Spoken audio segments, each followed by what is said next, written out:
Selamat sahabat anak-anak, bertemu kembali dengan Ibu Isti Indartanti. Pelajaran sekolah sahabat kita berjudul Ini Sesuai. Ayat hafalan Yesaya pasal 43 ayat 10.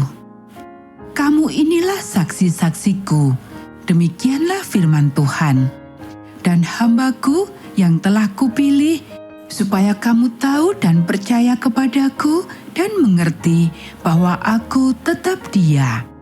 Sebelum aku tidak ada Allah dibentuk, dan sesudah aku tidak akan ada lagi.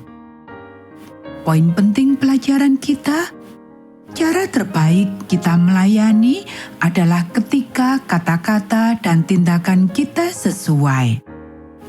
Pernahkah Anda mendengar pepatah, "If you talk the talk, you'd better walk the walk," atau perkataan dan perbuatan harus sejalan? Kisah kita pekan ini akan membahas kehidupan Raja Salomo. Apakah perkataannya sesuai dengan perbuatannya?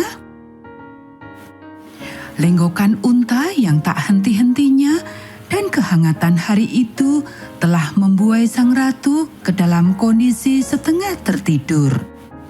Perjalanan dari Sheba di ujung selatan Arab telah begitu panjang. Tiba-tiba terbangun oleh teriakan, dia duduk untuk melihat apa yang terjadi. Dengan menarik tirai yang menutupi gerbong kereta yang ditumpanginya, ia dapat melihat istana Raja Salomo di Cakrawala. Akhirnya kami tiba di rumah orang bijak, pikir sang ratu. Saya ingin tahu apakah benar seperti yang kudengar. Para raja yang telah melewati negerinya telah membawa berita tentang Raja Israel dan kebijaksanaannya yang legendaris. Tetapi dia tahu bahwa manusia suka melebih-lebihkan. Beberapa orang bahkan mengklaim bahwa Salomo adalah orang yang paling bijaksana di dunia. Memutuskan bahwa ia perlu melihatnya sendiri, sang ratu membuat persiapan untuk melakukan perjalanan ke Israel. Di setiap perhentian dalam perjalanannya, sang ratu mendengar lebih banyak tentang Raja Salomo. Tidak lama lagi, dia akan berada di hadapannya. Mereka tiba di pinggiran Yerusalem. Para pemain musiknya berkumpul dan mulai mengumandangkan musik untuk mengumumkan kedatangannya. Pengawal Salomo datang untuk menyambut iring-iringan dan mengawal ratu masuk ke kota Salomo. Karavan itu melaju ke Yerusalem dan berhenti di depan istana. Para pengawal ratu membantunya turun. Setelah berbasa-basi dengan Perdana Menteri Israel, rombongan kerajaan dibawa ke ruangan tamu istana. Staf pribadi raja menyajikan minuman dan membantu mereka merasa nyaman. Beberapa jam kemudian, kelompok tersebut berkumpul untuk menemui Raja Salomo. Sang ratu menatap sekelilingnya. Bahkan ruang tunggu ini sangat elegan, pikirnya. Yang mulia Ratu Sheba. Penggawa mengumumkan saat ratu berjalan melewati pintu-pintu ruang perjamuan yang sangat besar. Semuanya lebih indah dari yang ia bayangkan.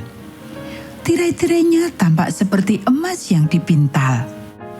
Perabotannya terbuat dari kayu terbaik dan dihiasi dengan emas. Aroma bunga-bunga segar dan makanan lezat yang dimasak dengan sempurna tercium di seluruh ruangan saat ia berjalan menuju Raja Salomo. Dia maju ke depan sambil tersenyum. "Selamat datang," katanya. "Saya harap perjalanan Anda menyenangkan. Silakan datang dan nikmati pesta yang telah disiapkan oleh pegawai saya untuk Anda."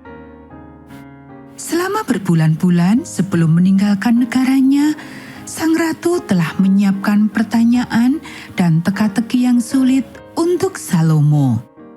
Tidak ada batasan tingkat kesulitan dari pertanyaan-pertanyaan yang diajukan, mulai dari ilmu pengetahuan, sastra, sejarah, musik, filsafat, hingga agama. Selama makan, sang ratu dengan santai mengajukan pertanyaan-pertanyaan kepada Salomo. Dia kagum dengan kemampuan raja untuk menjawab bahkan masalah yang paling sulit sekalipun. Dan rasa hormatnya terhadap raja semakin bertambah. Selama hari-hari berikutnya, ia menghabiskan waktu berjam-jam untuk menanyai Salomo. Ketika dia berkeliling istana dan kota, dia mengamati Salomo berinteraksi dengan para staf dan pejabat istana. Dia melihat pengorbanan di bait suci yang megah yang telah dibangunnya. Ketika dia terus mengajukan pertanyaan, Salomo memperkenalkannya kepada Allah Sang Pencipta. Dalam pertemuan terakhir mereka, sang ratu meminta untuk berbicara dengan raja seorang diri. Dia membubarkan stafnya. Ratu berkata kepada Salomo, "Laporan yang kudengar di negeriku tentang prestasi dan kebijaksanaanmu adalah benar. Tetapi aku tidak mempercayai semua itu sampai aku datang dan melihat dengan mataku sendiri. Sesungguhnya tidak ada separuhnya yang diceritakan kepadaku dalam hal hikmat dan kekayaan. Engkau telah jauh melampaui laporan yang kudengar. Betapa bahagianya rakyatmu. Betapa bahagianya para pejabatmu yang senantiasa berdiri di hadapanmu dan mendengar hikmatmu.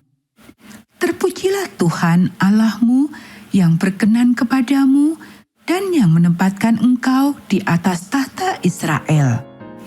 Karena kasih abadi Tuhan kepada Israel, Ia telah mengangkat engkau menjadi raja untuk menegakkan keadilan dan kebenaran." Saat dia berkuda meninggalkan istana, Ratu Sheba mengulas kembali semua yang telah dilihat dan didengarnya.